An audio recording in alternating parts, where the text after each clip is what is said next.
श्याम गौर किमि कहाँ बखानी, गिरा अनयन नयन बिनु बानी।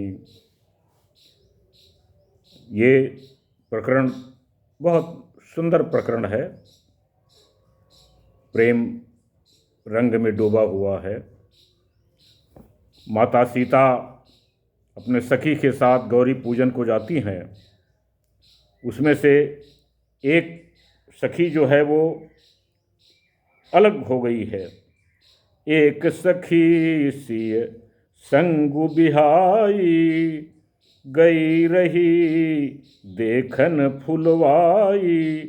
तेहि दो बंधु बिलो के जाई, प्रेम विवश सीता पहीं आई।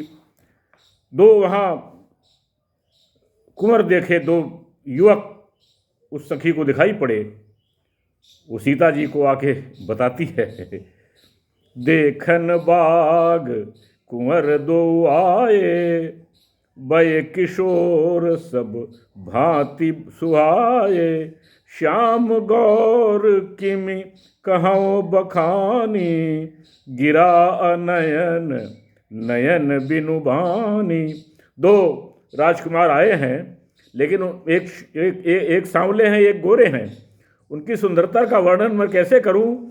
जवान को आंख नहीं है और आंख को जवान नहीं है। जिगर मुरादाबादी साहब लिखते हैं कि मैं तेरे जमाल की तस्वीर खींच लूं, लेकिन जुबां को आंख नहीं, आंख को जुबान नहीं। ये लाजवाब शेर है कि तेरे जमाल की तस्वीर खींच लूं, लेकिन जुबां को आंख नहीं, आंख को जुबान नहीं। सुनिहर सी सब सखी सयानी, सियहि अति उत्कंठा जानी। सीता के मन में उत्कंठा हो गई कि मैं भी जरा देखूं। एक कहई नृप सुत तेई आली, सुने जे मुनि संग आए काली। मुनि के संग आए हुए हैं, कोई राजा के पुत्र हैं ये लोग। तासु बचन अति सियहि सुहाने, दरस लागी लोचन अकुलाने। चली अग्र करी प्रिय सखी सोई, प्रीति पुरातन लखई न कोई। पुरातन प्रीति, राम और सीता की जो पुरातन प्रीति है विष्णु और लक्ष्मी की, वो कोई देख नहीं पा रहा है। और जब सीता जी चलती हैं तो उनकी पायल की आवाज, मर्यादा पुरुषोत्तम भगवान राम क्या कहते हैं अपने छोटे भाई से। कंकन किंकिन नूपुर धुनि सुनी, कहत लखन सन राम हृदय गुनी। मानहु मदन दुंदुभि दीन्ही, मनसा विश्व विजय कर लीन्ही। सृष्टि का जो नियंता है, सृष्टि का जो बनाने वाला है, वो कह रहा है कि इस पायल की आवाज सुनकर के ऐसा लगता है कि कामदेव ने नगाड़ा बजा दिया है। मानहु मदन दुंदुभि दीन्ही, मनसा विश्व विजय कर। मेरे मन के विश्व पर विजय प्राप्त कर लिया है कामदेव ने। काम को जीतने वाला सीता के पायल की धुन को सुन के काम बस हो जाता है। और एक जगह और भी लिखते हैं गोस्वामी जी की, विलपत चले सकल जग स्वामी, मनहु महा बिरही अति कामी। सीता जी के हरण के समय में, मानहु मदन दुंदुभि दीन्ही, मनसा विश्व विजय कर लीन्ही। मेरे मन के विश्व पर विजय प्राप्त कर लिया है। अस कही फिर चितये तेहि ओरा, सिय सुख सखी भय नयन चकोरा। भये विलोचन चारु अचंचल, मनहु सकुचि निमि तजे दिगंजल। एक दूसरे को देखते जा रहे हैं, देख रहे हैं।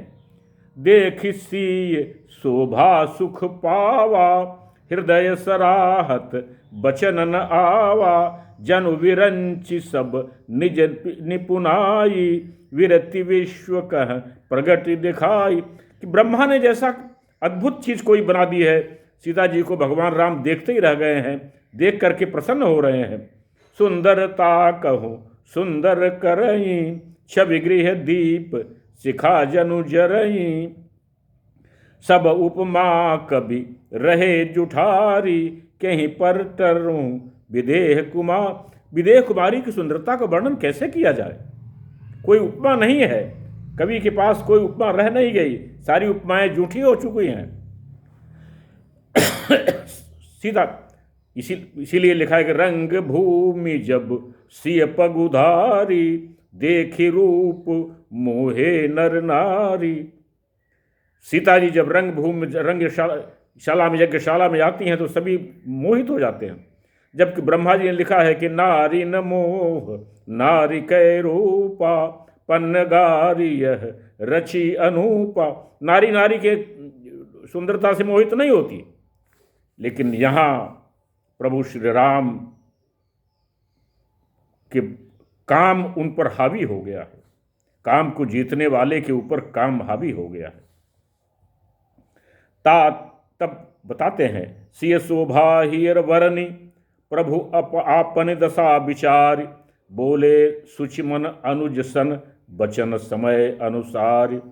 तात जनक तनया यह सोई, धनुष यज्ञ जेहि कारण होई, पूजन गौरी सखी ले आई, करत प्रकाशु फिरई फुलवाई।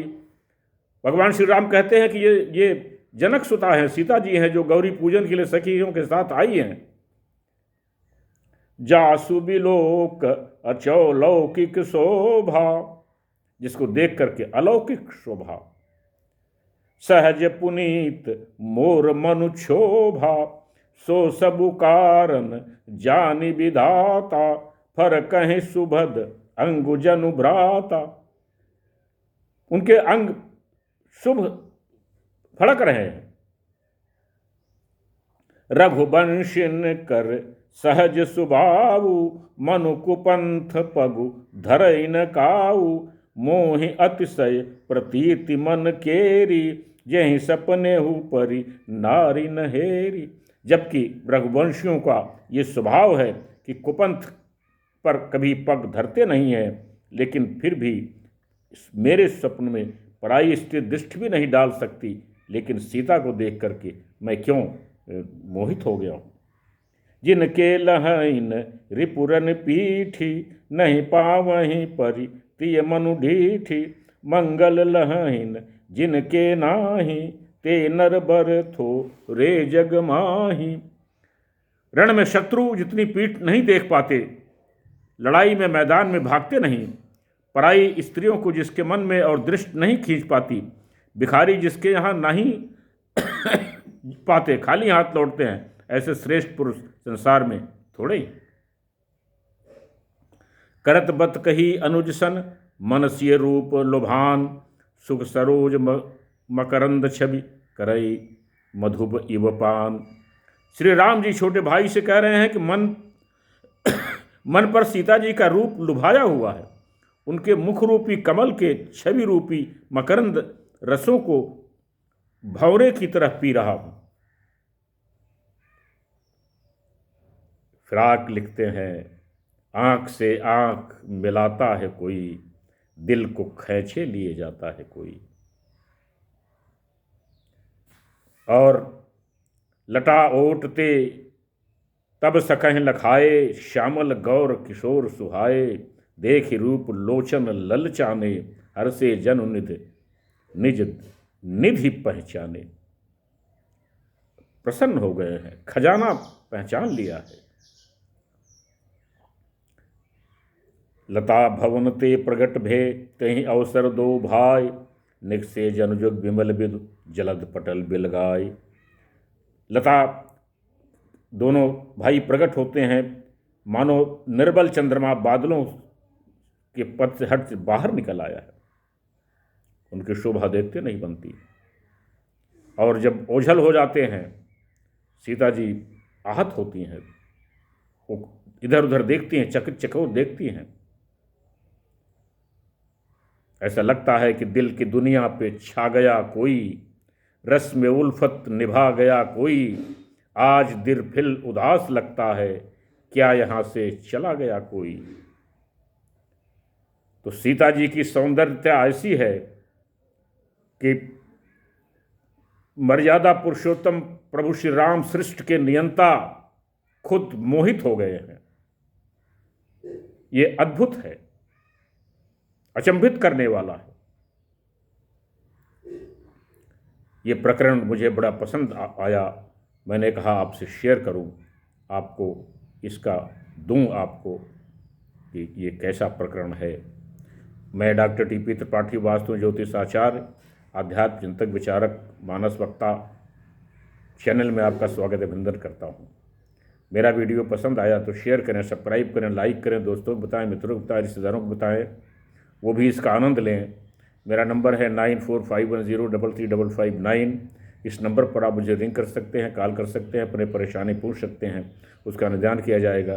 तब तक के लिए नमस्कार।